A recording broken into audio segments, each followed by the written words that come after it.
जम्मू कश्मीर में 5 अगस्त 2019 से पहले वाले जम्मू कश्मीर को लेकर अलग अलग नेताओं का और राजनेताओं का बहुत कुछ कहना है।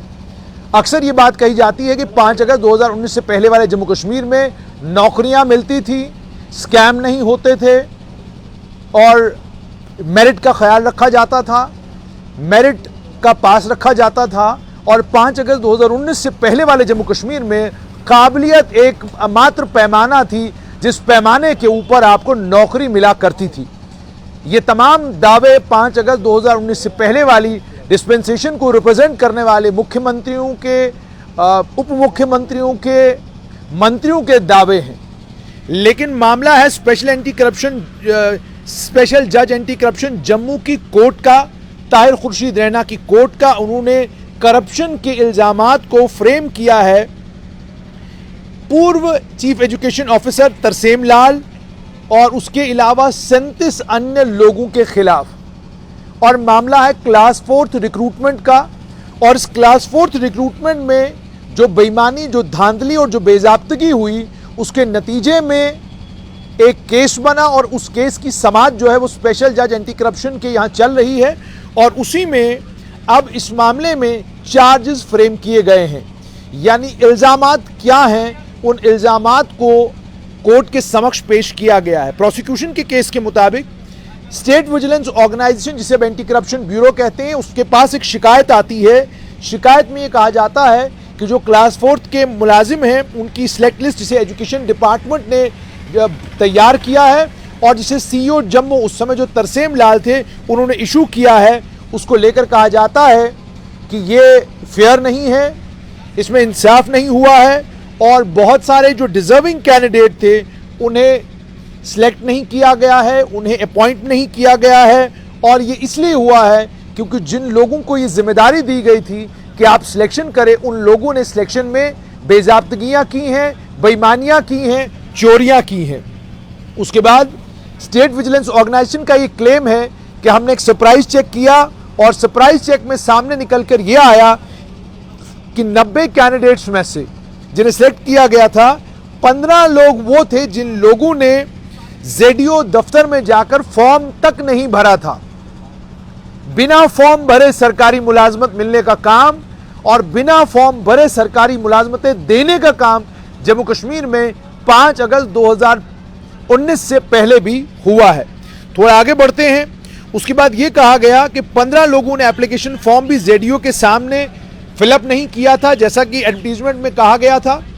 उसके बाद यह भी इसमें पता चला कि 13 कैंडिडेट्स के मामले में उनके जो एकेडमिक मार्क्स थे, यानी जो उन्होंने नंबरात लिए थे अलग अलग इम्तिहानों में, उसकी फॉर्जरी की गई थी। यानी उसके ऊपर मान लीजिए किसी ने 100 नंबर लिए हैं लेकिन 100 को 110 बना दिया, 100 को 120 बना दिया, किसी ने 50 नंबर लिए हैं 50 को 70 बना दिया, यानी फॉर्जरी की गई है, यानी रद्दोबदल किया गया है मार्क्स के अंदर भी। उनके एकेडमिक मार्क्स की फॉर्जरी की गई और उससे हुआ क्या कि उनके जो पॉइंट्स थे वो इंक्रीज हुए जिसके नतीजे में उनकी सिलेक्शन, उनका नाम सिलेक्ट लिस्ट में आया। अगर ये मार्क्स की फॉर्जरी नहीं हुई होती तो शायद उनका नाम सिलेक्ट लिस्ट में नहीं आता। उसके बाद इसके अलावा 6 और लोग जो सिलेक्ट हुए, ये वो लोग थे जिन्हें इंटरव्यू कमेटी ने कम नंबर दिए थे और इनमें से कुछ वो भी थे जो इंटरव्यू में आए ही नहीं, जिन्होंने इंटरव्यू दिया ही नहीं। उनको जो नंबर दिए गए वो भी फॉर्जरी के जरिए दिए गए, यानी उनके नंबर थे ही नहीं, वहां पर खाली था खाना और खाली खाने के अंदर नंबर भरे गए और इस तरीके से उन्हें फायदा पहुंचाया गया। और सिर्फ इतना ही नहीं, एसवीओ ने जब चेक किया तो उन्हें यह भी पता चला जो 90 क्लास 4th की पोस्टों की सिलेक्शन की गई थी एजुकेशन डिपार्टमेंट में, वो अनफेयर थी, आर्बिट्री थी, इलीगल थी, उसके अंदर इलीगैलिटीज थी। और यह भी पता चला कि जो एक्यूज थे इसमें, जिनके ऊपर इल्जाम लगा है, सीईओ तरसेम लाल और उनके साथ एजुकेशन विभाग के बाकी कर्मचारी जो इस सिलेक्शन प्रोसेस में सारे के सारे शामिल थे, उन्होंने अपने पद का दुरुपयोग करके एक षड्यंत्र रचकर गरीब और कमजोर लोगों से उनका हक छीना और दूसरी तरफ उन लोगों ने इलीगल और बैकडोर अपॉइंटमेंट्स की और सरकारी रिकॉर्ड को मैनिपुलेट किया। और यह भी पता चला, कोर्ट ने यह कहा कि जब उन्होंने स्क्रूटनी की, रिकॉर्ड की, तो कोर्ट को यह पता चला कि जितने भी इल्जामात लगाए गए हैं चार्जशीट में, रिकॉर्ड से वो सारे के सारे इल्जाम साबित होते हैं। और जो मैनिपुलेशंस की गई हैं, जो बेईमानियां की गई हैं, जो मैनिपुलेशंस की गई हैं, जिससे मार्क्स को इंक्रीज किया गया है, ओरिजिनल मार्क्स कुछ थे और उसके बाद मार्क्स इंक्रीज किए गए हैं, जिससे बेनिफिशरीज को फायदा हुआ है, उसको लेकर उन्होंने ये कहा कि उसके अलावा सिर्फ यही नहीं बल्कि जो फॉर्म था, एप्लीकेशन फॉर्म, उसे भी कट ऑफ डेट के बाद भी एक्सेप्ट किया गया। और सिर्फ इतना ही नहीं, कट ऑफ डेट के बाद फॉर्म को एक्सेप्ट करने के बाद और जेडीओ दफ्तर में जो फॉर्म देना चाहिए था वो फॉर्म जेडीओ दफ्तर में नहीं दिया गया। और उसके बाद सिर्फ इतना ही नहीं, जो वाइवा लिया गया, वाइवा में जो लोग शामिल हुए उनके नंबर वाइवा के वक्त में जो दिए गए और बाद में जब सिलेक्ट लिस्ट निकली उन नंबरों में भी बिल्कुल वो नंबर भी बिल्कुल अलग अलग थे। और सिर्फ इतना ही नहीं किया गया, जो वो कैंडिडेट्स जो जेडीओ ऑफिस की लिस्ट में थे ही नहीं, वो कैंडिडेट्स भी सिलेक्शन लिस्ट में थे। और इससे साफ तौर पर यह पता चलता है कि ये सारे का सारा खेल जो है वो चीफ एजुकेशन, उस समय के chief education officer Jammu Tarsem Lal के दफ्तर से हुआ।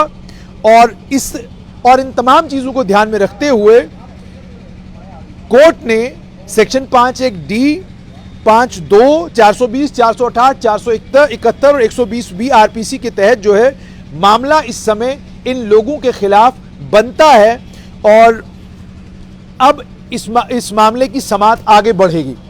लेकिन 5 अगस्त 2019 से पहले के वक्त की दुहाई देने वाले लोग इन 90 सिलेक्शंस को लेकर इस सवाल का जवाब दें कि जेडीओ ऑफिस में फॉर्म डिपॉजिट होता नहीं, लेकिन कैंडिडेट का नाम सिलेक्शन लिस्ट में है।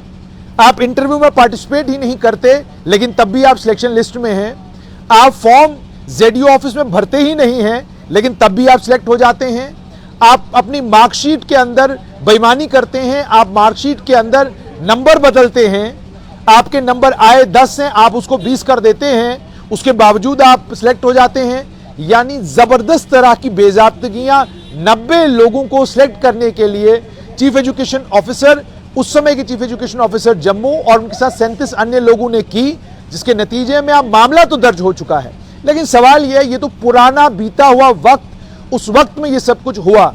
आज के वक्त में क्या कुछ हो रहा है वह आप मुझसे बेहतर जानते हैं। सब इंस्पेक्टर का इम्तिहान, रिक्रूटमेंट शुरू हुई, उसके बाद आपने एग्जाम स्क्रैप किया, उसके बाद जेई सिविल जल शक्ति के साथ हुआ, उसके बाद अकाउंट असिस्टेंट फाइनेंस के साथ हुआ, और अब भी जो इम्तिहान Jammu Kashmir self selection board ने कराया है, उस इम्तिहान को लेकर भी लोग कोर्ट गए, लोगों ने हाई कोर्ट का दरवाजा खटखटाया, लोगों ने सुप्रीम कोर्ट का दरवाजा खटखटाया। कुछ निकला या नहीं निकला वो बात की बात है, लेकिन कुछ तो था जिसको लेकर ये लोग कोर्टों में पहुंचे। सवाल यहां पर यह है कि रिक्रूटमेंट जम्मू कश्मीर में अक्सर कंट्रोवर्सी का और तजाद का शिकार रही है। बेईमानी और चोरी के इल्जामात लगते रहे हैं। उम्मीद और तवक्का इस सिस्टम से ये कि इस सिस्टम को इतना ट्रांसपेरेंट कर दिया जाए कि जो इल्जाम आज भी लगते हैं वो आने वाले कल में ना लगे।